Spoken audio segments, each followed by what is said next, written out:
So I think I have 10 minutes for this one. I don't have to rush quite as much. All right, let's start with introduction.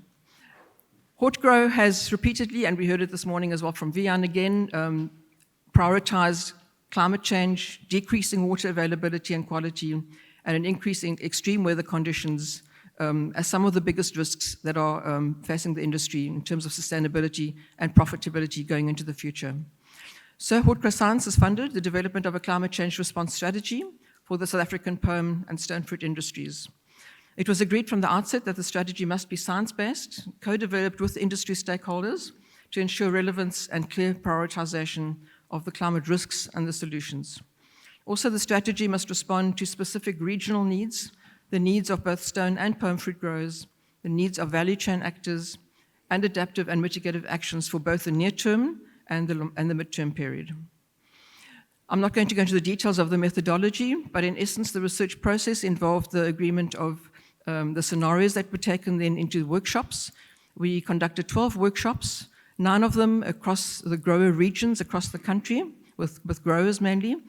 2 were conducted with members of the Hortgrow work groups, so mainly researchers and technical advisors, and 1 was conducted with value chain stakeholders. All of the information that came from the workshops was collated and analyzed, and we used multi-criteria analysis to highlight what the main risks are in each area, and also the priority adaptation and mitigation responses. And a steering committee guided this process. Just to summarize what came out of the risk analysis, we looked at both trends in climate change, which is the longer-term gradual changes, and the shocks, which is more of the extreme weather. And those are shown in yellow and red here, and you can see the 9 production regions where we held workshops, and the main risks that emerged from that discussion. If you look on the right-hand side, the MCA analysis, we did a ranking of the risks, and not surprisingly, out of the top 7 risks, water made up 4 of those, things to do with water. There was also a big a high ranking of winter chilling decrease, of increasing of warmth or increasing temperature and heat, and also changes in hail. So we took all these results, and that's just one part of the results, but all the other results as well, we took to the growers and we said, now what would you want to see in terms of adaptation and mitigation? In adaptation, you can see what the main responses were there, the priorities, starting with water application, not surprisingly, irrigation, soil cover, protective netting, cultivar and rootstock choices, proactive planning, relevant information, and water resource management. Under mitigation, that would be the actions that can reduce the greenhouse or the carbon footprint and greenhouse gases in the industry. So efficiencies were highlighted as the low-hanging fruit, resource efficiencies and energy efficiency, the transition to alternative energy, soil carbon sequestration, and carbon footprinting. The value chain, the highest priority by far, was the concern about the carbon intensity of the product that we're delivering to the international markets that are looking at this very closely, and our competitors and what their carbon intensity is compared to ours. Product quality that might be compromised, logistical capacity, financial implications, supply reliability, and market window. So coming to the strategy is structured around 4 strategic focuses. The first one is to build climate resilience and adaptive capacity. And there are various actions within each of these strategic focus areas. The first one I've clustered under water use and management, and you can see there regional water resource plans, water-saving irrigation technology, infrastructure maintenance, and risk reduction of water quality challenges and potential disasters relating to water quality. In each of these, we have got a table where we outline what the action specifically would be, who would be responsible, at what implementation level, the timeframes, and also the spatial focus areas. It will be mostly across all the production areas, but in some cases, it's specific production areas. I'm not going to show all of these in the interest of time. And then one of the other ones under strategic focus 1, I would call those nature-based solutions, and those are actions relating to using soil cover effectively and management of soil cover, and also everything to do with environmental stewardship or ecological infrastructure, which would include making sure that we remove alien trees and reuse our rivers wisely and sustainably.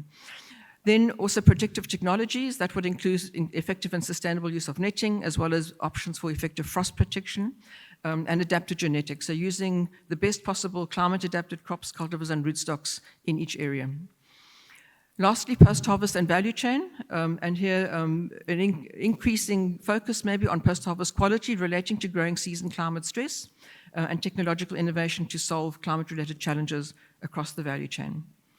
The second strategic focus is the transition to low-carbon fruit production and value chain, and this includes all the actions I mentioned under mitigation or reducing greenhouse gas emissions or capturing greenhouse gases, carbon dioxide in the soil. And the last one here is starting the discussion in the industry around the pathway towards an industry-level net zero emissions by 2050. And then strategic focus 3 is actions that what I would call strengthening or formal enablers. Formal enablers are things like infrastructure, most importantly, strengthening this transport infrastructure, reducing transport-related emissions. Also water infrastructure, working with DWS on that, access to finance, and regulatory pitfalls. These are kind of the hard options in terms of enablers. And then the other ones are the informal enablers. Maybe sometimes you could call those the softer options, but they're equally important, sometimes even more important. Improving the availability and accessibility of relevant contextual information, strengthening skills development across the value chain for climate change response, and driving a dialogue with the market to encourage understanding and empathy for the mitigation burden. So this is all about communications, capacity building, people, the soft things that are so important in an industry like this. Then there were 7 broad recommendations made to Hortgrow in terms of taking it forward in implementation.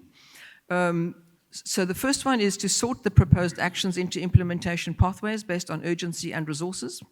The second is to identify the Hortgrow champion who will take ownership and drive this forward in the industry. Then identifying the high impact co-benefits to leverage maximum value add regardless of the climate change trajectory.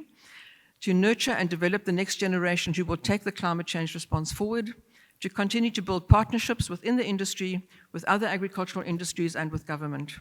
And to integrate the suggested research actions into the Hortgrow Science Program and to roll out the dissemination and communication of the strategy.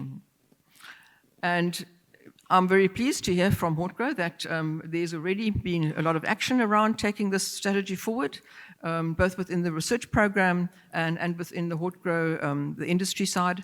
So on the research side, I've been told that Marno and under the guidance of Vian as well, have already done a study to understand what research programs are already completed, have addressed some of these concerns and actions that I've mentioned, and then also the current projects relating to climate change, which are these 13 current projects. And then Natasha on the Hortgrow Sustainability and Resource Management Program side has also been hard at work already, looking or strengthening the actions towards transitioning the industry to low carbon fruit production and value chain and the net zero emissions target, getting that conversation going, communicating and raising awareness of the importance of responsible use of resources such as water, energy, soil, fertilizers and chemicals. Also the Hortgrow Footprint webinar series that's being rolled out, very linked to the strategy as well. And then sharing of innovative technologies, mitigation measures, case studies and demonstration projects aimed at becoming more climate resilient in this industry. Thank you to Hortgrow for funding this project. It was very rewarding, very interesting. And we thank the Project Steering Committee for their time that they spent in the workshops, and of course all the workshop participants, and there were many across the different growing regions of members who were interested and who participated and who shared their experience and knowledge and concerns.